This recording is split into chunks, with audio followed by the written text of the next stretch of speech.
અને આ બધી લાઈન લાગી બધી સીએનજીની હ એ પેટ્રોલ પંપના બહાર રોડ સુધી હ. તો ગાય જો પહેલો ઓર્ડર આવી ગયો મસાલા પાપડનો. હજી ગુજરાતી થાળી તો બાકી હ. કાળ ભૈરવનું મંદિર હ અને એ તમને દેખાય ને. ગુડ મોર્નિંગ ગાઈસ, સ્વાગત છે તમારું આજના અમારા નવા વ્લોગમાં. તો જો અલ્પી લગભગ 6 વાગ્યાની ઉઠી ગઈ અને ચા નાસ્તા માટે તૈયારી થઈ ગઈ. એટલે ચા નાસ્તો બની ગયો, પોતાએ બન્યું એટલે ગુજરાતીમાં કહીએ આપણે થેપલા. તો અમારે લગભગ 2 દિવસે શિયાળો, આ શિયાળામાં 2 થી 3જા દિવસે અમારે રોજ થેપલો બની જ જવાનો. અને આજે તો હું થોડો લેટ ઉઠી ગયો, બાકી તો હું 6 વાગે હંગાત જ ઉઠી જાઉં. પણ આજ થોડો લેટ પડી ગયો નહીં. ગુડ મોર્નિંગ, જય માતાજી. સ્વાગત છે. પાછલો કેમેરો કર્યો નહીં. Good morning Alpi. Good morning, જય માતાજી. સ્વાગત છે તમારું આજના તો guys, નવા બ્લોગમાં. ચલો હવે ચા નાસ્તો બની જાય એટલી ઘડી આપણે મોઢું ધોઈએ. હજી તો મોઢું ધોયું નહીં, બ્રશે કર્યું છે. બ્રશ કરવાનું બાકી તો બ્રશ કરી અને પછી ચા નાસ્તો કરી લઈએ, પછી આપણા દિવસની શરૂઆત કરીએ. તો ચલો હવે જોઈએ દાદાને શું કર્યું ચા પીવા. દાદા તો અભરાઈ પર ચડી ગયા હતા. શું અભરાઈ પર જતો રહેતો? એટલે આરુનો ભંભોલો અભરાઈ પર જતો રહેતો. Good morning guys. Good morning. Good morning. Good morning angel. Aru good morning બેટુ. ગુડ મોર્નિંગ કહી દે. Good morning. Good morning. કહી દે. ટાટા. એ તો ટાટા કે.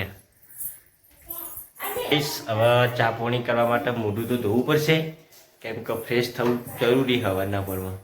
એમાં મોઢું બુઢું ધોઈ ફ્રેશ થઈ જઈએ અને પછી દિવસની શરૂઆત ચકાચક મૂડ બનાવીને કરીએ. Good morning. Good morning Angel. કહી દીધું. તો આજે ધરોઈ ડેમ જોવા જવાનો પ્રોગ્રામ કરી દીધો. તો જો બધા તૈયાર થઈ જાઉં. Hi guys. Hi guys. Ready જો અમારા આરવની મમ્મી જો ખાલી સૌથી પહેલા તૈયાર થઈ ગયો, મેકઅપ કરી લાલી બાલી લીધી. અને જો ગાડી એ તૈયાર થઈ ગઈ, કમ્પ્લીટ સાફ સફાઈ ચાલી રહી છે બધો કારીગર. અને એન્જલ પાછી વ્લોગ બનાવવા બીજો બોલજે. હાય કે હેલો ગાઈસ. આજે ચો જવાનું આપડે? ધરો ડેમ જોવા. ધરો ડેમમાં શું ખબર નહીં. એ જ ખબર નહીં કે ધરો ડેમમાં શું હોય. અને તૈયાર થઈ જવું જોવા માટે. અને આપવા જોવા પાણી આવતું નહીં પાઇપમાંથી. આવ્યું પપ્પા, આવા પાણી તો જોવા. હા હા, અંદર લીલ થઈ ગયેલી લાગે નહીં ભાઈ? બરોબર. તો ગાઈસ આજ તો દાદી અને દાદા 2 જણા ઘેર છે ખાલી, બીજો બધો આજે પ્રોગ્રામ થઈ ગયો. આ ફેમિલી ફર્સ્ટ ફેમિલીનો ટ્રેવલ વ્લોગ હ, એટલે એક જ ચેનલમાં જોવા મળશે. જો બધા બેસી ગયો ગાડીમાં. હવે આપણે બેસી જઈએ અને બીજા થોડી. હા, જય માતાજી. જય માતાજી. તો ગાઈસ જો બધો ગાડીમાં બેસી ગયો ને હવે નીકળીએ છીએ. હવે ગાડી ચાલુ થાય એટલે દાદા જય માતાજી. જય માતાજી કે જય માતાજી. ગાડી બેસી ગયો. જય માતાજી કે દાદા ખાલી ગીતો ને તાડા નહીં એનજી બાપડી મી એનજી ખવાનું કીધું કે એનજી ખાલખલતા મમ્મી ને કે ટ્રાફિક તો ઇન્ડિયામાં રહેવાનું. ના પાડી દી ભાઈ જીતો કે આવા મને એટલે ભાઈ ખાલી જ કીધું તું કે એનજી તા મમ્મી ને ખાલખલી હું કે તા મમ્મી ને હું કે આપણે યુઅર રિએક્શન ખબર એ કો હું કે સાચી વાત હે જોરદાર નજારો. ચલો આગુ હોવા ચલો આગુ હોવા હજી તો હશે 10-20 કિલોમીટર. તો ગાઈસ હજુ તો 10-20 કિલોમીટર જો બાકી હ. પણ ડુંગરા દેખાણ ચાલુ થઈ ગયા. હા, ડુંગર દેખાણ ચાલુ છે. જતો રહ્યો પાછો ગાયબ થઈ ગયો. જો અમે 4 જણા તો મસ્ત બેસી જઈએ પાછા શાંતિથી અને સુરાભાઈ ના લીધું ડ્રાઇવિંગ કરવા. ઈવન કશું જોવા નહીં આપણે બધા હજી એટલે નહીં ચલાવતા કે મારે જોવા નહીં મળતું બધું કે. તો ગાઈસ અમારે તો ગાડીમાં પેટ્રોલ પતી ગયું ઓછું હોય એટલે તો ચલો તાન પેટ્રોલ પુરાઈ દઈએ. શું કહેવું છે? પેટ્રોલ પુરાવા આવી ગયા છીએ પેલું રે મમ્મીની સાઈડ. અને અમારી ગીતી બુમસો એ ભૂખ્યા થઈ જશે. ભૂખના બગા આયા કરે નોકરો. મોટું શું થઈ ગયું યાર, ભૂખ લાગી છે. ચલો તને પેટ્રોલ પુરાઈ દઈએ. તો ગાઈસ પેટ્રોલ પુરાઈ દીધું હો, પણ હવે ડ્રાઈવરના કંડક્ટર દેખાતા નહીં. હાજર છે ખબર કઈ બાજુ. હા હવે દેખોને આવું હવે ડ્રાઈવર કંડક્ટર જો પેટ્રોલ પુરાઈ દીધું અને આ બધી લાઈન લાગી બધી સીએનજીની એ પેટ્રોલ પંપના બહાર રોડ સુધી તો પેટ્રોલ ગાડીનો ફાયદો એટલો કે ફટફટ નંબર આવી જાય. ગેસમાં તો હું પુરાવા માટે તો બહુ લાઈન લોબી શું કેવું પરવીન? તો ગાડીમાં હવા ઓછી એક ટાયરમાં તો હવા પૂરવાની એ કેટલી થઈ પરવીન જોજો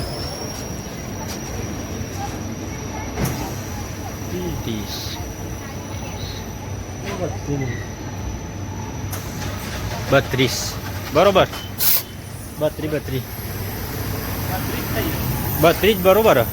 જી તો ઉતારે મેં લઈ લેવાનું કોપી કરી લેવાનું. આ બાજુ મેં ડુંગર ને આ બાજુ મેં ડુંગર વચ્ચે થઈ રસ્તો એકદમ મસ્ત નજારો. ગુજરાતી બોલે હા માં ડુંગર દેખાય ડબજો. આ તમારા આરું ખુશ થઈ ગયો. રેસ જ આવવાની જરૂરત જ નહીં પડે. રગડે જ જાય એકદમ. તો ગાઈસ જો આગળ એ ડુંગર દેખો આખા 1-2 કિલોમીટર આ બધા ડુંગર જ છે. રેસ ઉપરથી પગર લઈ લીધો પૂછો અને હજી ઉપર પહોંચી ગયા. બિલકુલ રેસ આલેલો નહીં બોલ. બાપા એવું કશું કરતા નહીં. ના પણ કે તો કશું ના બધો હંગાત એટલે ખોટું. તો ગાઈસ જો ફાઇનલી પહોંચી ગયો દરો ડેમે. આજથી લગભગ 6-7 વર્ષ પહેલા હું આવ્યો એ વખત કશું જ નહોતું હોય કન મસ્ત વિકાસ કરી દીધો. એ વખત કશું જ નહોતું. ફાઇનલી જુઓ આવી ગયા. હવે સાહેબ પોલીસ ચોકી આવી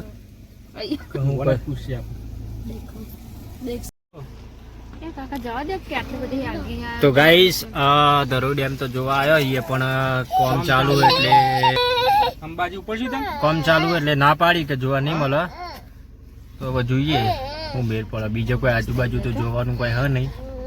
અંબાજી જવું પડે. બધાના ચહેરા ઉદાસ થઈ જાય અને હું તો રૂ થઈ રહ્યો પણ બહાર નહીં આવતું. બધોનો ચહેરો જોવે ખાલી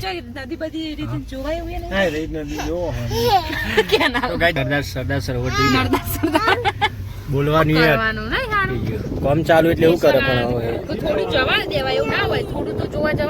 ના જવા દે લે યાર. કોમ ચાલુ હોય તો યાર તું સમજતી નહીં. કાનૂન કહેવાય તો.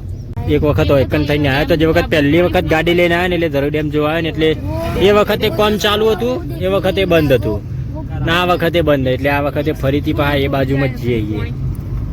મને લાગે એકન પેલું અમદાવાદ બનાવે ને પરવીન કહેવાય રિવરફ્રન્ટ જેવું બનાવું તો લાગે એવું જ બનાવું લાગે જો રિવરફ્રન્ટ જેવું નહીં બે બાજુ હન જબ્બર બનાવ્યું. તો ગાઈસ જો રિવરફ્રન્ટ જેવું જ બનાવે બે બાજુ નદીના આજુબાજુ. તો ગાઈસ જો હવે લગભગ કેટલા વાગ્યા હવે 2 વાગ્યા હવે અને હવે ભૂખ લાગી એટલે જો આ ડુંગરના નેચે જ દરબાર લક્કી હોટલ છે એકણ હવે ખાવા માટે ઊભા રહી. તો કેમ કે ઘેરથી ખાઈને નીકળ્યા હતા એટલે એટલું બધી ભૂખ નથી લાગી પણ મારા બૂનનો અલ્પીન બધો ભૂખ્યો હતો એટલે ખાવા માટે આવી ગયા. જેવા ઊભો રહ્યો બધો હોટલમાં જ હેડ એવું ખાવા માટે.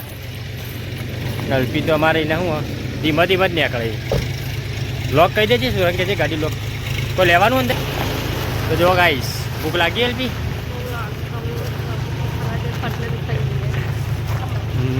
પણ હોય તો હોટલો ખાસ નહીં હોતી. જો હવે હોટલમાં આવી જઈએ અંદર પ્રવેશ કરી દઈએ. શું થયું બેટા?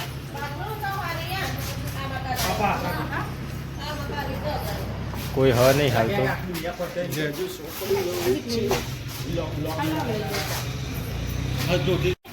તો ગાઈસ જો પેલી હોટલમાં ગયા હતા ને એ હોટલમાં કોઈ બનાવવા વાળું નહોતું એટલે પાછું ખાવા મળ્યું નહોતું ને ફાઇનલી નવી હોટલ આગળ 1 કિલોમીટર આવી જઈએ. બધો ભૂખ્યો થઈ ગયો જો ભૂખી પબ્લિક એક તો રોવ. અપી ભૂખ લાગી શું ખાશો તે જોવા તો આમાં ભોણી એની તાર ચેનલનું નામ શું બકા? એન્જલ રાવલ બ્લોગ ફોલો કરજો.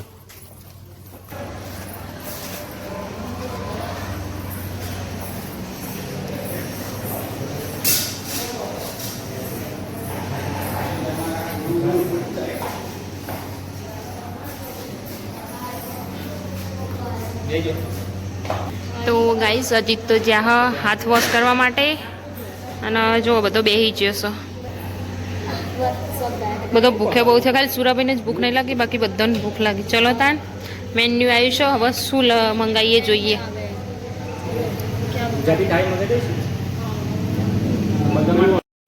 તો ગાઈસ અજીત હવે ઓર્ડર આપો છે, તો શું આપો ઓર્ડર જોઈએ. ચલો તાન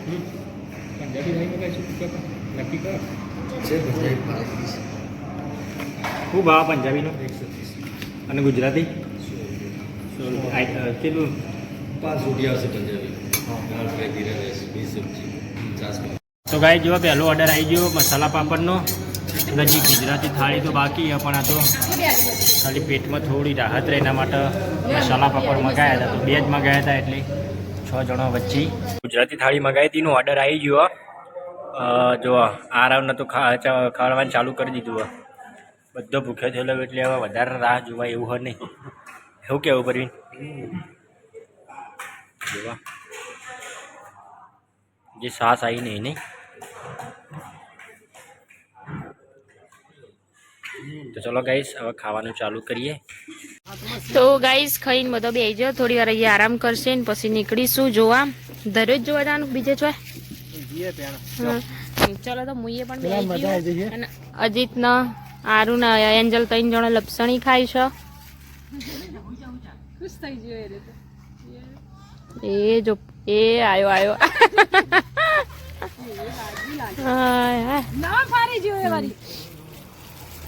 ચલો તાન થોડી વાર આરામ કરીને પછી નીકળીએ તાન. તો ચલો તાન હવે નીકળ્યા છીએ અમે. ગાડી બેસી જઈએ. કીર્તિબુન એન્જલ ના આરુ તઈને પાછળ આવો ને હજી જો આવી રહ્યા. ચલો તાન હવે ગાડી સાઈડમાં કાઢી નીકળીએ હવે. ચલો તો ગાઈસ તાન હવે નીકળીએ. હવે પહોંચીને તમને બધું સ્ટેપ બાય સ્ટેપ બતાવીશું. જોતા રહેજો મારો વિડીયો. શું કેવું અજીત?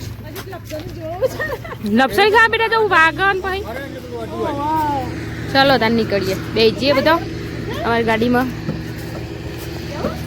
તો ગાઈ જો આ પાછળ શું કહેવાય ધરોઈ ડેમ, જે પેલા ડુંગર દેખો ને એની પાછળ મેન હ. અને એને પાછળનો નજારો જે બાજથી જે એમપીમાં એ નદી આવે ને એ પોણી હોય થઈને આ બાજુ જાય હ. અલ્પી તો ચડી નથી શકતી હો ડુંગરા ઉપર. એ ખુદ એક ડુંગર જેવી હે ગટોર મટોર. અને આ ગોમ દેખાય પાછળની સાઈડ. જોરદાર નજારો હો ભાઈ. તો ગાઈસ અમે આવ્યો છીએ બધા ધરોઈ ડેમ જોવા, પણ ડેમ તો જોવા ના મળ્યો. અહીંયા પાછળનો ભાગ હે ને નદી આવે એ ભાગ કહેવાય રહ્યો. ત્યાં હે ને અમે રમાપીનું મંદિર છે, દર્શન કરવા ડુંગર ઉપર રમાપીનું મંદિર જો બધું આવી ગયું. સુરાભાઈ એન્જલ કીધું ને આરો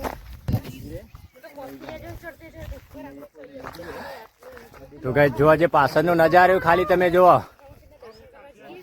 હોફી આટલું ચડતા કારણ કે પગથિયા કોઈ નહીં. અને પાછળ દેખાય ડેમ જો ખાલી. પર કાળ ભૈરવનું મંદિર હ. અને એ તમને દેખાય ને એ ગામ હ. ગામનું નામ પછી તમને કોમેન્ટમાં જણાવી દઈએ. જુઓ ખાલી આ પાછળની સાઈડનો નજારો ને આ મંદિર છે અને આ બાજુ ધરોઈ ડેમ વાળો ઇલાકો. આ બધું ડેમ જ છે, પણ એનું મેન જે જગ્યાએ અત્યારે બધું કન્સ્ટ્રક્શન થઈ ગયું ને એ જગ્યા બંધ. એટલે અમે આ બાજુમાં આવ્યા જોવા. પણ આ નજારો બી તમે ગમે ત્યારે આવો તો કોમેન્ટમાં તમને એડ્રેસ મળી જશે. આ બી નજારો એકદમ મજબૂત છે. અને જો અલ્પી તો ભૂઈ પડતા રહી જતી રગડતા. તો ગાઈઝ હવે લગભગ 1.5 કલાક થયો આ જગ્યા ઉપર. એટલે હવે ટાઈમ થઈ ગયો ઘેર જવાનો. તો જો આ બધું જે તમને દેખાય ને ધરોઈ ડેમનું જ નજારો હ. અને પોણી તો ઠેર આટલે લગભગ 35 કિલોમીટર લંબાઈ સુધી પોણી ડેમનો ભાગ અને 12 કિલોમીટર પહોળો. એટલો વિશાળ ડેમ આવ્યો. આ તો પોણી અત્યારે ધરોઈ ડેમનું જે આપણો ખેતીમાં અને નહેરોમાં વપરાય ને એના લીધે અને પાણી પીવામાં જાય એટલે પાણી ઓછું, હજુ આનાથી ઓછું થશે. પણ ચોમાસામાં હું આ સંગ્રહ કરીને એનું કારણ છે કે ઉનાળામાં જે રાજસ્થાન કચ્છ બાજની પબ્લિકને તકલીફ ના પડે એના માટે. આ જુઓ તમે બધું 35 કિલોમીટરનું એરિયા, બધા ડુંગર દેખાય, બધો ડેમનો ભાગ. તો ચલો કરીએ અહીંયા ઘર બાજ પાણી પી લીધું અને થાકી ગયો. હવે 4 વાગે ચા પીવું પડશે. હજી તો પેટમાં ખાવાનું તો પચ્યું નહીં. 2 વાગે ખાવાનું. ડુંગર ચઈને હોપ ચડવા ડબુ તો જો ગાય એમાં ભોણી રીહોણી હોય બેહી રહેવું એના એટલે આબાને ના પાડે નહીં અંજર આબુ તો ગાય હવે 5 વાગી ગયા હવે ઘર તરફ પ્રયાણ કરી દીધું ઘેર જવા નીકળી જઈએ જો ખાવાના તો ફોન કે લે કાટલા. 4:59 એટલે 5 વાગી ગયા ફિક્સ ને મગાયા હતા આ તો ચા નહીં પીધી પણ માજા ટરકાવે 20 વાળી બધા થાકી જોઈએ એ બધું થાકી જાય કે નહીં પા ફ્રેશ હજી તો જુનાગઢ ઘરે આવી ગયા છીએ અને તાઈ મમ્મી તો શાક ને રોટલી ને ખીચડીનું બનાવી દીધું. જો શાકે બનાવી દીધું, ખીચડી બનાવી દીધી છે અને જો રોટલી અડધી કરી હતી તે મૂકું લાવ થોડી રોટલી પડી તે હું કરી દઉં તો ચલો તાન રોટલી કરી દઈએ. મુખ જેવું હા નહીં એટલે થોડી રોટલીઓ કરી દઈએ. ચલો તાન હવે એન્જોય મજા આવી રહી મજા તો આવી. મતલબ વર્ષમાં 6 મહિનામાં એક વખત ફરવા જવું જરૂરી હજી તો આપણો લઘુ પ્રવાસ આવા તો અમારો વિડીયો પસંદ આવે તો લાઈક કરો, શેર કરો અને સબસ્ક્રાઈબ કરો.